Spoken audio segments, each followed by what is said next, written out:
It's an absolutely beautiful November midday. I was having a bit of a brain break. Thought I'd wander around the farm, see what needs doing.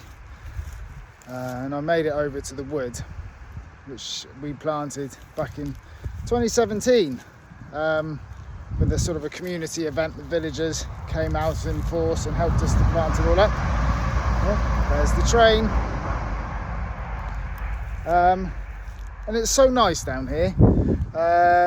As I was strolling through thinking about how we're going to thin it this winter, I thought maybe I'll do a little video so you can all see what the trees look like. So 2017, that was nearly 8 years, no, more than 8 years ago, 8 and a bit years ago. So I'm up at the top by the apiary. So we planted up here some beech and some Scots pine. It's pretty much all native. We got help from the Woodland Trust. They paid for half the trees and some of the protection. We've taken that all off. Most people who plant trees, they just leave it on and then it becomes plastic waste, but we took that all off a couple of winters ago. It does mean that when the sheep come in, you can see they have a good go at some of the tastier trees. Those are beech. They obviously like beech. They also seem to like hornbeam, and well, you can see here this one was a hornbeam. They've had a good go at that, so they'll try and ring bark it, which will kill the tree, but that's fine because when you plant up under anyone's rules really, you always plant way more trees than are needed, and you're going to have to come back and thin them anyway. So if the sheep have done a job on it already, then happy days. So at this top end, yeah, we did beech with Scots pine primarily just because beech like a nurse tree. Out. Thistles. Out. They're quite slow growing, and it seems to work well for them. It's predominantly oak, English oak, this one here, which we all know and love. But we've also got some beautiful specimens like this boy here. That's a cherry. Now, don't ask me which one. It's probably bird cherry, but I've got a feeling we have bird cherry and is it common cherry, the other one, in the wood. I wouldn't be able to tell the difference just by looking at it. So all of these ones that have still got the rusty leaves on, they're the beech. We have rowan, the mountain ash. It's only a little tree. It's never going to be particularly large, but that's doing its thing there. Now, one of the stranger trees, and they are strange trees that we have, is the walnut. Now this is English walnut, Junglands regia. So, well, it's native-ish, and at some point it will produce, but they're very odd trees. They kind of look sort of tropical in some sort of weird way, but we struggle to get them to grow in various other parts of the farm, so I'm glad that they're doing well here. Now, one of the great trees that we did plant, absolute monster. These are like the emergents in the rainforest that seem to poke out the top at 50 meters high or whatever. Not really, obviously, but this is the aspen. So it sends out suckers. You can see some of the suckers are there. So that likes to spread and take over the whole wood. But they are the ones which have grown like crazy. So obviously they're the sort of first in the succession, aren't they, of building up a woodland. We have a little copse here of small leaf lime, which is good for the bees. Some more rowan, some more aspen again, these tall ones. The hornbeam. That's not a hornbeam, that's a small leaf lime. Let's try this one here, field maple. So these have beautiful change of leaf colour in the autumn. It hasn't really happened this year because we just haven't really had the cold weather. It was a bit frosty the other day, but obviously not enough to upset the field maple. They don't grow into really massive trees very quickly. They're like oak, they're quite slow growing.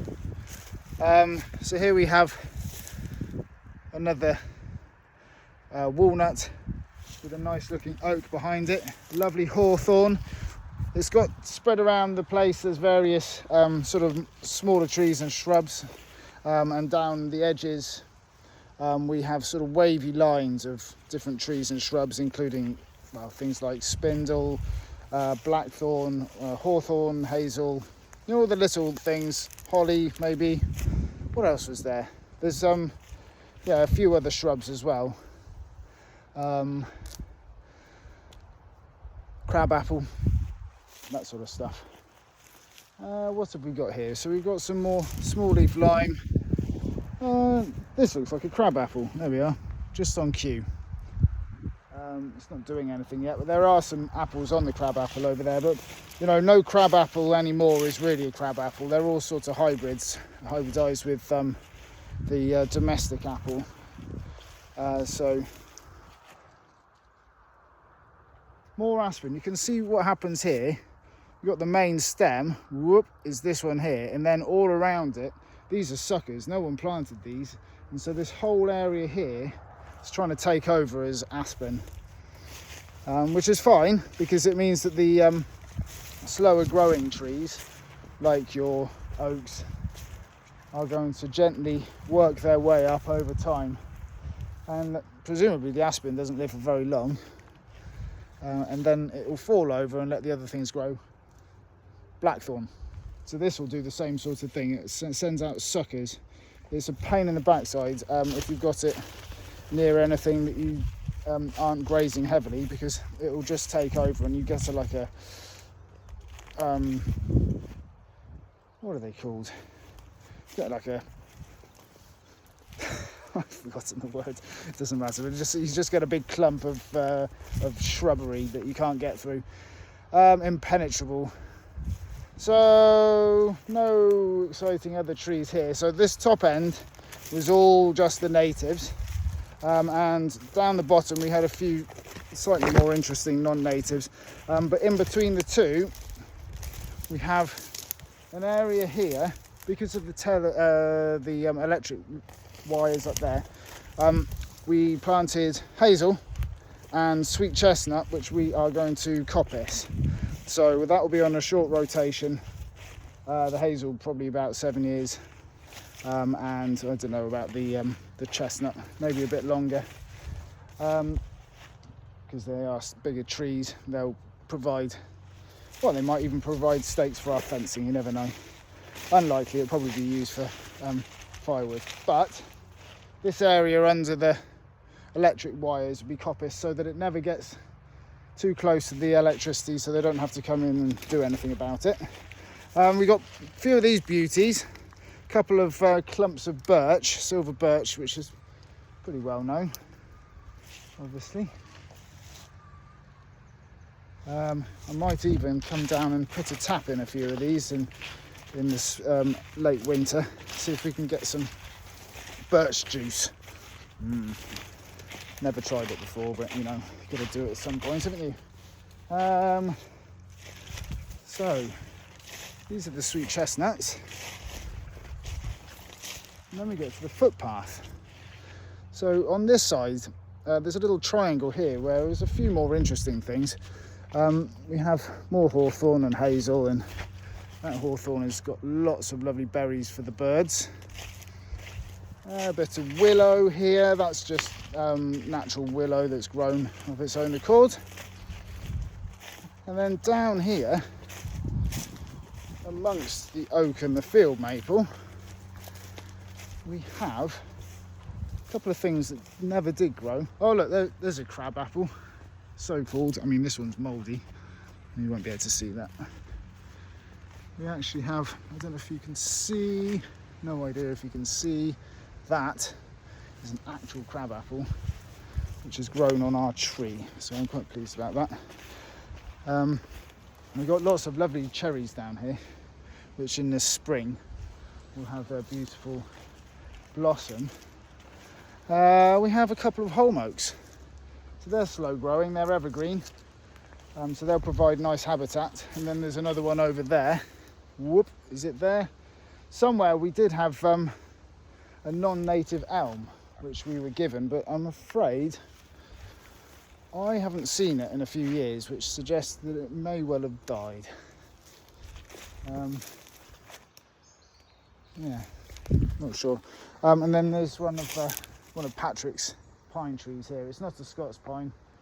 I can't remember which one he said it was. I suppose it really matters. It's a non-native. Yeah, I wonder whether that elm did survive. I can't see where it would be if it did. It certainly isn't a big tree. And then it comes out into the glade. The big glade, which is sort of a glade, which is a natural glade because of this mother. The eponymous Derwen Mawr we call it. It's an absolute beauty. So it was pretty lonely stuck in the middle of this field when we first got here. It had been ploughed pretty close, and you know, with the phosphate fertiliser, it's a killer for trees like this. When you see them in the middle of a field dying, it's because of the cultivation and the fertilisation. There's just too much nutrient, so they get primary infection. So in their vascular system there'll be fungal infection, which is where all these brackets, and there's only a little one. Can you see that one? There's a massive one right here. So I'm afraid that is a dying tree, but it's an oak, so it's probably a couple of 100 years old. It may well live another, well, may even stand another 100, 200 years. I don't think it's anything we need to worry about, but I wouldn't stand under it in a windstorm. And then all the way down there, we did plant a few sort of berries and apples and other things like that, but I don't really know how well they did. It doesn't really matter because now we have this beautiful woodland. Just needs a bit of thinning, a bit of coppicing this winter, just to allow those larger trees some space so that they grow in a more kind of less kind of ordered manner, a bit more natural.